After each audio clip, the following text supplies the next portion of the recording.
meus amigos e minhas amigas, amanhã eu vou reiterar. Estamos aqui no MTV Debate, mas eu quero dizer para vocês que amanhã é o Dia Mundial da Luta contra a AIDS. E aqui o MTV Debate coloca, assim, uma coisa super cívica em relação a esse tipo de temática. Né? Nós estamos aqui falando sobre uma coisa, assim, sobre o cu.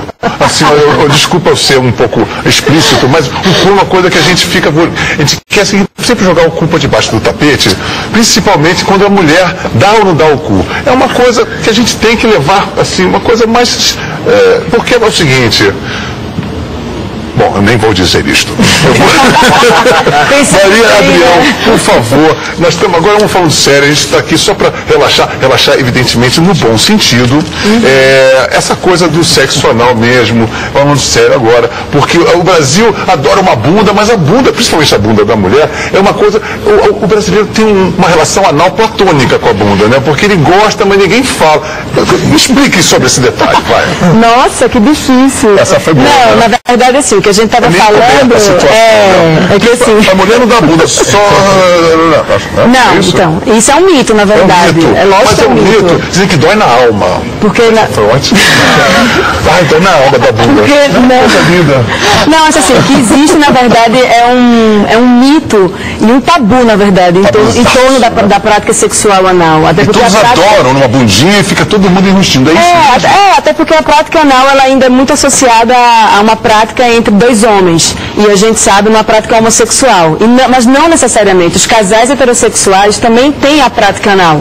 Né? É uma das estratégias de obter prazer. É uma zona erógena. Sim, bastante. Talvez uma zona erógena e vamos dizer assim, híbrida, no sentido de generoso da palavra, porque todo mundo sente tesão no cu de uma maneira ou de outra. É verdade ou não? Tem uma próstata, rola aquele dedão, não é verdade? E talvez seja um assunto discutido, né? Porque não é incomum você encontrar mulheres que iniciaram a vida sexual com o sexo anal, porque deixaram para ter a relação sexual após o casamento. Não, essa tradição católico-cristã é maravilhosa. Olha, eu sou virgem na frente, mas atrás a porta está completamente arrombada. Eu tenho pacientes que adquiriram HIV nessa de puritanismo e chegaram chegaram com o ímã completamente íntegro, porque iniciaram a vida sexual com atividade anal. E muitas vezes é importante reiterar que o sexo anal, às vezes não, ele é mais suscetível.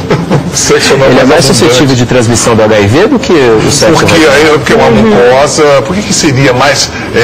Porque quais são os fatores? Isso é uma coisa importante, né? A principal razão é porque ele é muito mais suscetível à lesão. Ele é muito mais delgado e a superfície no ânus, e é uma mucosa que a gente chama de absortiva, ao contrário da mucosa da vagina. Isso é interessante. São outro tipo de tecido, seria essa mucosa? Um raciocínio parecido, mas parecido é comparar, por exemplo, a glande de um homem circuncisado versus não circuncisado. Eu tenho menos sensibilizada? Então, isso é muito interessante. Quando você tira o prepúcio e a glândula ela fica exposta, ela vai fazendo progressivamente, vai espessando, e isso diminui, inclusive, a chance do homem adquirir o HIV por causa disso. Quer dizer que o circuncidado é um eleito de Deus. Protegido. Então, ele de prevenção. Na África, um dos estudos... É a circuncisão. Agora, mas a adesão é baixíssima. A adesão ainda é muito baixa nos países africanos. Tem uma coisa que eu não sei se é lenda, eu quero que vocês me expliquem, porque geralmente a circuncisão é feita quando o garoto é garoto. Sim. Né? Os judeus, principalmente. Os judeus, principalmente, que são pessoas muito antigas, já sabem das paradas. Agora eu quero saber o seguinte, um cara tá assim, entrou no maior pânico, assim, barbudo, vai lá e pá, arranca ali o prepúcio, barbado já, mas vai ser meio dureza, não é verdade? Assim, não vai ser a mesma coisa, ou o cara vai ter mais tempo de se adaptar e se sensibilizar? Tem que ter um tempo de adaptação. E não o tempo de adaptação é variável, mas no mínimo 3 meses para começar a formar essa proteção. Quer dizer, para o ser mais velho é mais difícil a adaptação? Não, é que ele vai ter um tempo de adaptação. É que ele já trepa mais tempo que o neném, então ele vai ficar mais prejudicado. Deve ser isto. Né? Demora um pouco para você fazer toda essa transição. E aí você vai ter uma sensibilidade exacerbada. Talvez ele não tenha uma qualidade de relação sexual como ele tinha antes, né? Mas isso é temporário. Isso é temporário. É uma das estratégias alternativas e talvez somatórias ao uso do preservativo. Quer dizer que, falando sério agora mesmo, se fosse adotada assim, uma medida de saúde do Ministério da Saúde, como tem lugar na China, que a pessoa já tira o ímã, não sei o quê, na boa, fazer laqueamento, essas coisas assim, de repente, não, institucionalizar, por exemplo, a circuncisão seria uma medida, considerando assim, poderiam as pessoas achar arbitrária, mas seria uma coisa efetiva? Seria mais um meio, seria mais um meio, seria mais um meio de proteger a população. Você acha que seria lícito isso? Tem que ter as opções para as pessoas decidirem o que querem. Isso não é suficientemente categórico para você poder colocar isso na situação. Embora ela seja uma medida que pode levar à proteção, ela ajuda a diminuir a transmissão do HIV, tem gente que não gosta. Tem gente que não vai querer fazer. Tem gente que amarra no capuzinho. Então, a gente tem que respeitar isso e encontrar outras formas dessa pessoa se proteger eficazmente. Então, a prevenção ela vai ter que ser um rol de opções que a pessoa pode lançar a mão e utilizar. Pois eu queria perguntar a Maria sobre o Ministério da Saúde, se todas essas novidades, vamos dizer assim, elas estão dentro da pauta do Ministério em termos de dar esse cardápio de uma maneira mais didática para a população em geral.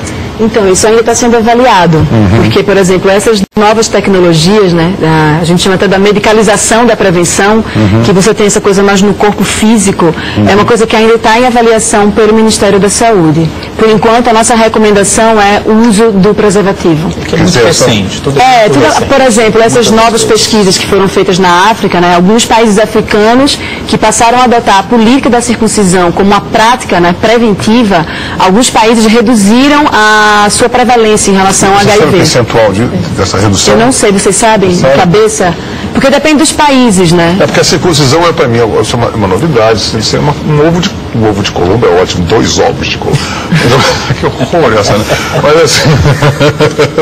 Na verdade, esses estudos, eles têm dados muito díspares, tem uns com ótimos resultados. Não tem uma coisa... Estudos científicos tem muito que a gente chama de viés. Tem muitos anos para você ter uma estatística, uma você média. Você precisa validar isso, né, em populações muito grandes. Às vezes você tem uma população que tem um comportamento sexual diferente da outra, tem maior número de parceiros, outra menor. É mais uma forma que tem que ser estudada. Agora me gerou uma curiosidade que eu não vou conseguir controlar a tua pergunta. Assim, e nos países muçulmanos, onde aqui a mulher é toda ela já é uma camisinha ambulante, né? Ela já vai toda encapada.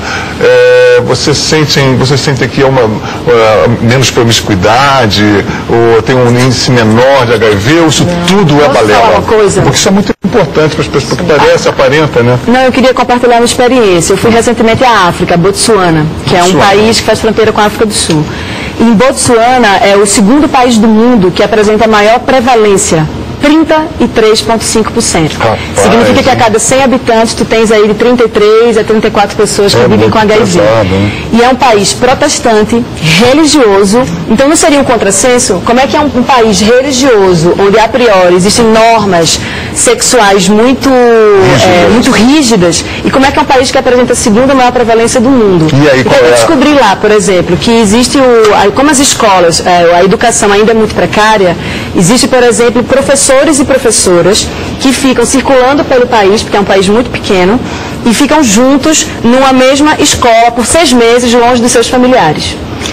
Então isso é óbvio que circunstancialmente é uma situação que de alguma maneira, né? Olha só. Então são questões na verdade muito socioculturais. Dentro desse afastamento. As pessoas não têm relações sexuais entre si. Professores, alunos, no caso? Sim, alunos eu não sei, mas vocês têm um relato dos profissionais de saúde. Em cada local que você for vai ter um hábito cultural de sexo diferente do outro. Mas assim, pelo que eu estou vendo, isso me lembra. Mas assim, ao mesmo tempo que é um hábito sexual, parece-me que esses hábitos sexuais, a diferenciação desses hábitos, não está variando nas estatísticas de uma maneira muito relevante. É um tabu, as pessoas não falam sobre isso. A sexualidade ainda é muito no campo do privado, entendeu? E acho que o Brasil, minimamente, a sexualidade ela está na agenda, ela está no público de alguma maneira. A gente fala sobre isso, a gente discute isso. Eu queria falar com a Lígia, psicóloga, você falou sobre a sexualidade. Uma resposta rápida antes da gente ir pro break, Lígia. Sobre a sexualidade do brasileiro. Você acha que o brasileiro tem uma sexualidade infantilizada? Uau! Uma resposta rápida antes do break. Não, se você quiser que eu vou responder depois do break. Acho melhor. Olha isso. É muito chique. Vamos para o break. Pergunta difícil.